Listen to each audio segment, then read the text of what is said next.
Bonjour, c'est Laurie Perret, vous regardez Click Talk. Let's go. Walk it like I talk it, walk it, walk it like I talk it. You walk it like I talk it, walk it like I talk it. Hey. Bonjour Laurie, comment tu vas? Ça va, et toi? Très bien, je suis content de te recevoir. En ce moment, tu réalises un peu les dernières dates de ta tournée. Tu as parcouru les 4 coins de la France pour ton One Woman Show, spectacle alimentaire en attendant la pension. Ça fait un moment, tu l'as commencé il y a environ 4 ans, ce spectacle. Il y a 5 ans. Il y a 5 ans même. Jour pour jour, quasiment. Comment tu te sens à l'aube de tourner cette page? Je me sens très bien. Je commence à être un peu nostalgique. J'ai passé plusieurs étapes avec ce spectacle parce que déjà, on met du temps à fixer un spectacle ou à se dire ça y est, là, il bouge plus, c'est comme ça que je l'aime. Je suis très fière. Je suis très fière de ce spectacle. On a traversé plein de choses ensemble. Il a changé ma vie, incroyablement. Je n'avais pas prévu de faire ça, ça m'est tombé dessus. Et après, je bosse beaucoup. Du coup, là, j'ai un peu la peur du vide, mais ça ne m'habite pas non plus, quoi, tu vois. Vraiment, là, je suis dans l'instant présent. Chaque date, je la savoure. Et il en reste pas beaucoup. Donc voilà, et j'ai aussi hâte de m'ennuyer pour recréer d'autres trucs et générer d'autres projets. En février dernier, tu t'es produite au Casino de Paris. Tu as fait un long post de remerciements sur Instagram. Et le dernier remerciement, il était adressé à, je cite, « celle qui a foutu un sacré bordel dans ta vie, tout en lui donnant un sens ». Est-ce que tu peux m'expliquer un petit peu cette phrase? Ouais, c'est le remerciement. Elle résume ce que représente ma fille. Pour moi, ma fille n'a pas été programmée. Donc, c'est une grossesse qui est arrivée sans prévenir et qui était la plus belle chose qui me soit arrivée. Ça peut paraître bateau, mais en vrai, quand je me suis aperçue que j'étais enceinte, quand j'ai appris que j'étais enceinte, ça m'a semblé d'une telle évidence. Et enfin, voilà, bien sûr, évidemment. Et ça m'a révélée à moi-même, tu vois. J'étais née pour être mère, je l'ai toujours su. Et en même temps, ça n'a jamais été trop une quête, tu vois. Je me disais, ça viendra. Et puis quand c'est venu comme ça, sans prévenir, c'était même pas forcément le bon moment, mais c'était le bon moment, quoi, tu vois. Et ouais, je trouve ça incroyable. Et évidemment que je dis que c'est ma source d'inspiration. Et c'est un spectacle qui tourne autour de la maternité, où je raconte pas ma vie, mais je m'inspire de ma vie pour en tirer du grotesque, du rocambolesque, du ce que tu veux. Mais en tout cas, ouais, ça m'a donné un nouveau rôle, celui d'être mère, et qui est très paradoxal avec parfois certains traits de mon caractère. Moi, je suis un peu ghetto, un peu... des fois, tu vois, je suis nulle administrativement parlant, je suis très dépassée sur certains trucs que tu te dois de gérer quand tu deviens maman.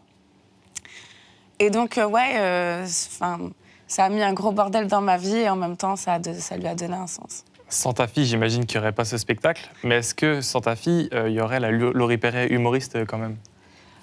Oui, évidemment, il y aurait la Laurie Perret humoriste parce que je viens de là. Moi, je viens de l'impro que j'ai commencé à 15 ans à Trappes. On va en parler, bien sûr. Ouais, et puis c'est pas l'impro non plus qui m'a rendue marrante, si tu veux. Je pense que j'avais un terrain, c'est quelque chose que j'ai cultivé chez moi. J'ai une maman qui lâche des punchlines incroyables.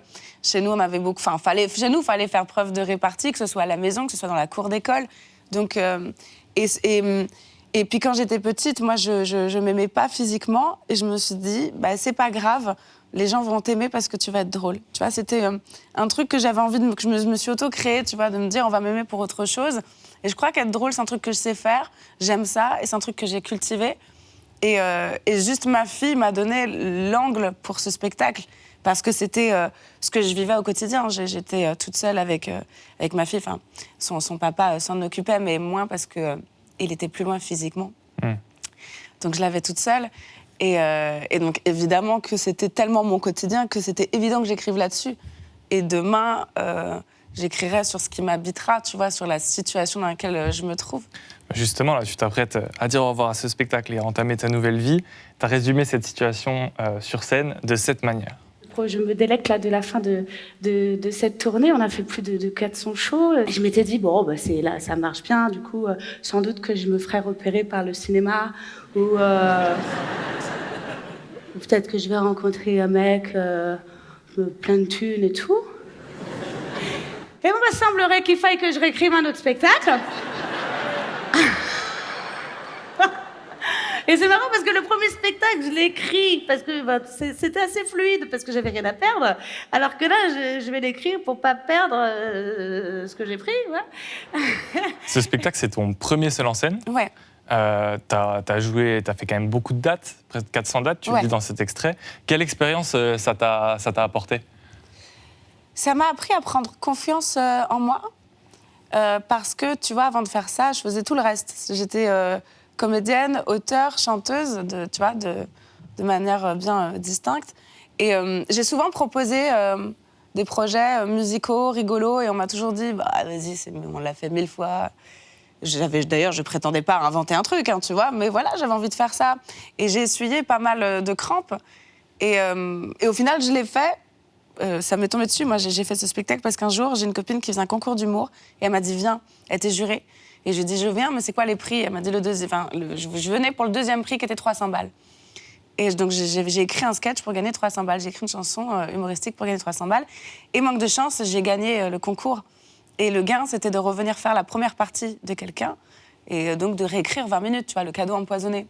Et de fil en aiguille, après, on m'a proposé de partir au ski si j'avais 30 minutes. J'ai dit, bien sûr, j'ai 30 minutes. Je suis rentrée chez moi, j'ai écrit. C'est là que j'ai écrit ma chanson sur l'accouchement.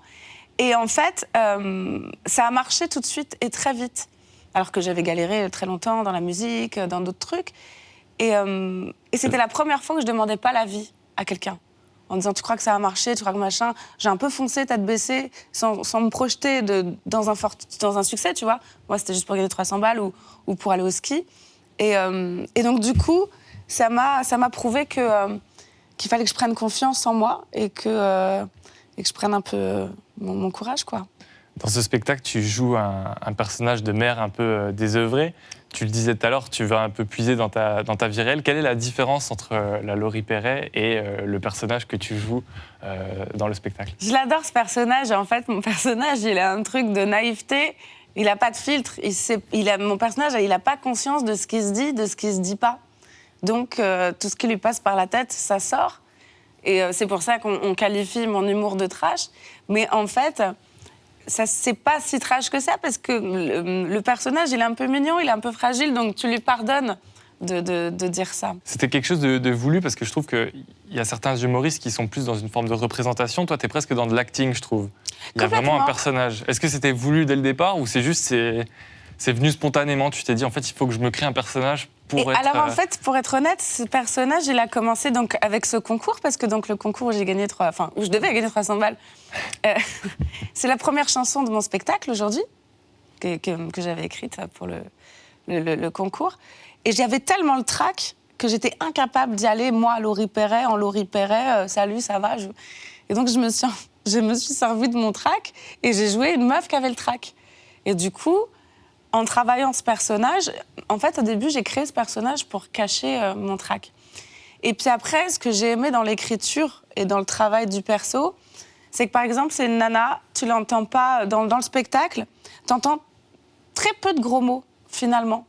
Parce que elle n'est pas si vulgaire que ça. Quand ça sort, pour elle, elle n'a pas conscience que c'est vulgaire, premièrement, donc on n'est pas en train d'appuyer sur des boutons tout faits. Et tu l'entendras jamais dire, par exemple, qu'elle est fatiguée. Elle a toute une chanson sur la maternelle, parce que j'explique que la maternelle, ça me flingue le matin. Pourquoi à 8h30 ? Pourquoi aller coller des gommettes à 8h30 ? Le problème, c'est pas la maternelle, c'est l'horaire de la maternelle. Et donc, j'ai toute une chanson où tu vois que la meuf, elle est éclatée, elle est crevée, et du coup, elle ne dit pas, elle le joue.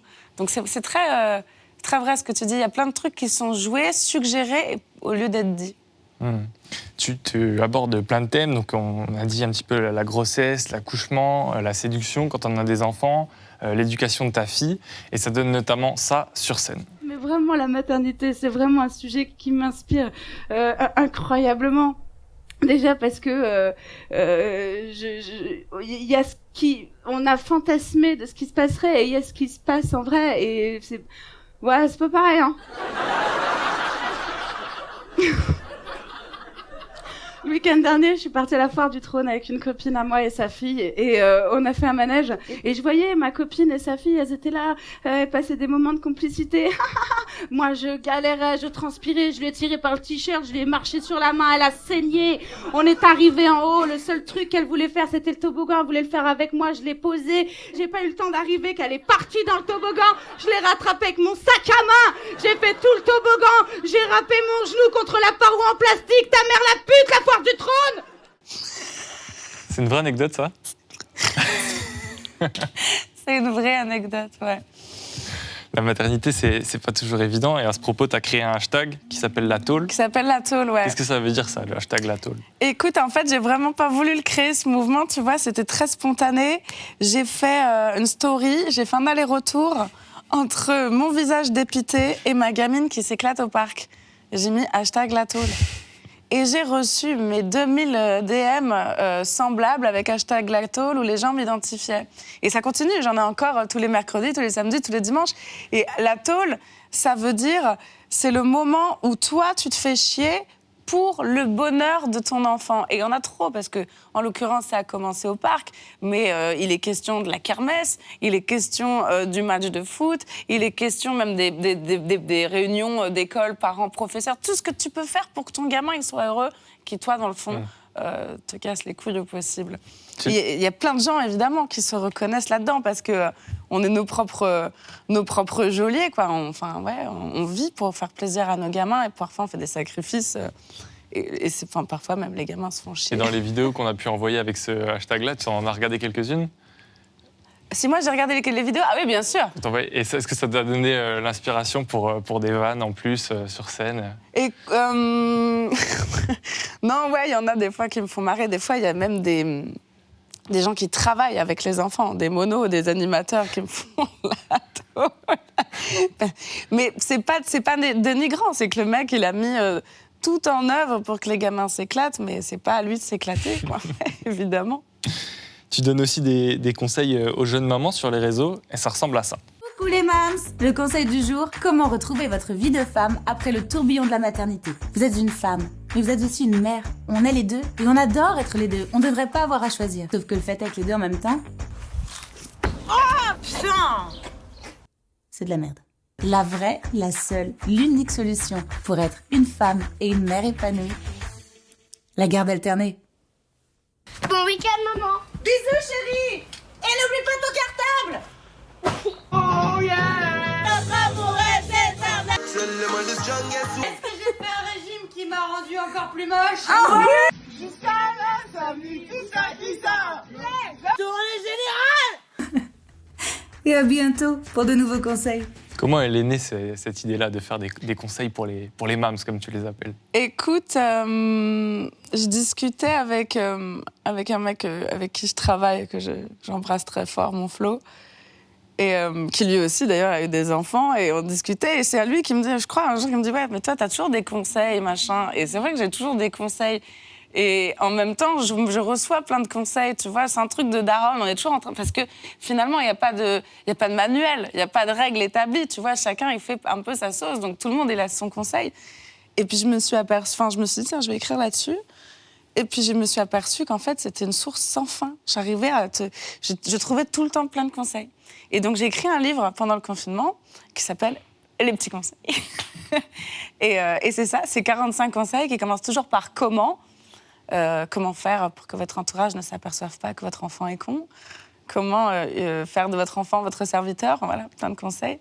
Et du coup, on l'a décliné, alors on a commencé par faire les vidéos, après j'ai fait le livre, et là on refait des vidéos, mais très courtes, d'1 minute, où on tire des extraits du livre. Est-ce que c'était une façon aussi un peu de se moquer de ces gens qui vont faire des livres pour tout et n'importe quoi, pour expliquer des choses, notamment comment être parent? Mais bien sûr, tous ces conseils-là de développement personnel, positif, bien sûr. Ah, ça t'inspire quelque part. Et en plus, ce qui est rigolo, tu vois, ce qui est plaisant et grisant pour moi, c'est que je reçois beaucoup de messages de parents. Ça peut être, il n'y a pas que des mams, je salue les mams, mais j'ai beaucoup de darons aussi qui m'écrivent et qui sont très, très satisfaits de pouvoir de se reconnaître, tu vois, de désamorcer le truc de on n'est pas parfait, quoi. On le disait tout à l'heure, tu abordes beaucoup de thématiques liées à la maternité. Est-ce que tu défends un message féministe à travers ces sketchs ou est-ce que c'est juste quelque chose que tu trouves drôle? Est-ce que tu as un message un petit peu que tu veux faire passer discrètement ou est-ce que... Ouais, alors en fait, c'est un peu les deux, en fait. C'est-à-dire que j'aurais jamais la prétention de parler au nom de qui que ce soit, tu vois. Je pense qu'il y a autant de personnes, de femmes qu'il y a de gens, quoi, tu vois. Chacun est très singulier. Donc je livre, moi, ce qui semble être pour moi ma vérité, mon féminisme, tu vois. Donc oui, et parfois j'ai fait des trucs où je me suis dit, où j'ai eu conscience que mon truc, il était très engagé, tu vois. J'ai une chanson sur mes règles qui s'appelle Mon cirque menstruel. Et dans cette chanson, tu vois, je me suis vraiment pris la tête à ce que musicalement, je me suis dit, je vais écrire sur mon cycle. Et dans la musique, genre, le premier couplet, il est court. Après, j'ovule. Après, j'ai faim. En fait, tout ce que je raconte, je sais pas si c'est très clair ce que je dis, mais j'ai essayé dans une chanson de reproduire dans la temporalité mon cycle. Donc, quand j'ai la dalle, c'est une petite période, et à un moment, il se passe un long truc, enfin, tu vois. Donc, j'essaie vraiment de faire ce truc-là que personne n'a remarqué, et j'en ai jamais vraiment parlé, tu vois. Mais... Et pour moi, c'était presque un acte citoyen de venir parler des règles. Ouais. Et après, en revanche, il y a beaucoup de gens qui se sont adressés à moi, qui voulaient que je fasse ça sur des plateaux, sur des trucs, que je devienne l'ambassadrice d'un truc. Et j'ai pas envie de devenir ça, tu vois. Par exemple, il y a des nanas qui s'offusquent que dans les publicités, on ne mette pas du liquide bleu, qu'on ne mette pas de liquide rouge. Enfin, moi, je suis pas d'accord avec ça, tu vois. Oui, je parle des règles, c'est important de parler des règles. Et en même temps, j'aspire aussi à un peu de pudeur, tu vois. C'est un truc un peu contradictoire. Donc, je ne veux pas devenir la voix de quelqu'un ou de quelque chose. Mais en revanche, ouais, bien sûr, je fais passer des messages. Là, il y a un dernier petit conseil. Le dernier qu'on a sorti... Enfin, non, c'est pas le dernier. Mais qui était comment allaiter en public. Ça dure très rare. Je dis, c'est impossible. Et évidemment que c'est... Enfin, tu vois, il y a un message derrière, mais la volonté première, elle est de faire rire. Après, deuxièmement, évidemment que si en plus de ça, ça peut servir à des choses, à des causes, tu vois. Par exemple, la chanson sur les règles, j'apprécie qu'elle soit reprise par des associations qui se battent pour faire que les protections intimes deviennent remboursées par la sécurité sociale, surtout pour les plus démunis. Ouais, dans ces cas-là, enfin, tu vois, c'est vraiment fait pour ça, ouais. Dans tes spectacles, il y a aussi beaucoup d'impro. Tu viens de là, tu l'as dit tout à l'heure. On peut se regarder un extrait pour voir ce que ça donne. Comment tu t'appelles? Maxime. Qu'est-ce que tu fais dans la vie, mon Maxime? Je suis responsable logistique. Allez, c'est pas grave.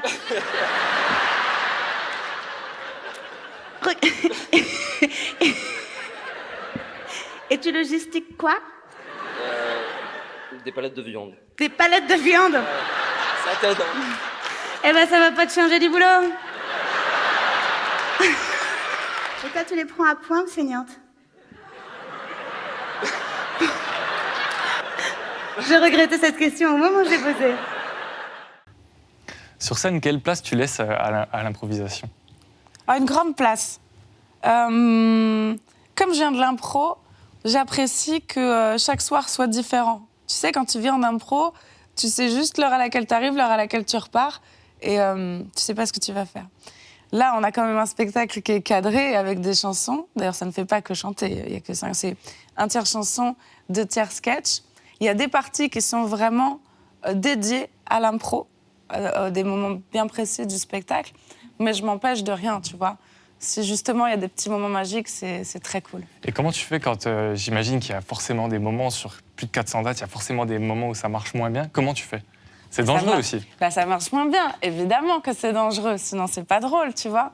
Si tu fais que des impros prévus qui sont que, parce qu'on a ce qu'on appelle les vannes tiroirs, c'est-à-dire que c'est des impros qui ressemblent à des impros, mais en fait, c'est une vanne que t'as déjà, tu vois. Donc non, il faut vraiment... C'est la première règle d'ailleurs en improvisation théâtrale quand tu prends des cours, pour être sûr que tu puisses atteindre une performance, tu dois d'abord te mettre en danger. Si tu te mets pas en danger, tu vas pas aller la chercher, ta perf. Donc oui, il y a des soirs où c'est moins bien. Faut pas se mentir. Parce que là, par exemple, le type qui est logisticien, Ouais. Là, t'avais pas de tiroir, je pense. Bah ouais. Des Et fois, pourtant, t'as des tiroirs, des fois, t'en as pas. Et c'est quand t'en as pas où, justement, tu te dis, putain, elle est bonne, celle-là, tu vois. Donc, ouais, évidemment. Toi, t'as fait une école d'improvisation. Ouais. Qu'est-ce que ça t'a apporté? Ah, plein de choses, vraiment. Je pourrais en parler des heures de l'impro. C'est Issa Doumbia que je rencontre quand j'ai 15 ans, avec qui on se vanne du matin au soir et qui me dit très rapidement, viens faire de l'impro à Trappes, on n'a pas de meuf. Et quand j'arrive, je comprends pourquoi il n'y a pas de meuf. Les mecs, c'est des gogoles. Et c'est devenu mes meilleurs amis. Je les ai rencontrés à 15 ans, j'en ai 38 et je traîne toujours avec eux. Ils sont d'ailleurs dans les remerciements dont tu as parlé tout à l'heure. Et c'est une discipline qui est remplie de règles, il y a des vraies règles, il y a des fautes, tu vois, il y a un vrai règlement. Et toutes les règles, elles sont jamais là pour sanctionner, ni même les fautes. Elles sont juste là pour que, justement, qu'il y ait plus de chance à cette performance. Donc, on t'apprend... par exemple, en impro, tu n'as pas le droit de dire non. Donc, tu as 2 équipes, tu as 2 personnes qui rentrent, et l'autre, tu te dit, tiens, bienvenue dans ma boulangerie. Toi, tu peux pas dire, ah non, on n'est pas dans une boulangerie. Tu es obligé d'accepter. Et tu es obligé de conjuguer. Maintenant, ça y est, il a instauré que c'était une boulangerie. Qu'est-ce que je vais faire avec ça, tu vois? Ouais.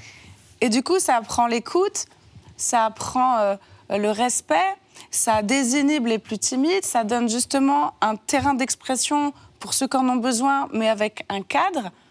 Enfin, c'est génial, quoi. C'est vraiment chouette. Chez Click, on a un format qui s'appelle Mode Portrait avec Émilie Papa-Théodorou. On a rencontré récemment Louis Chappet qui nous a dit un truc intéressant auquel je voulais te faire réagir. D'accord.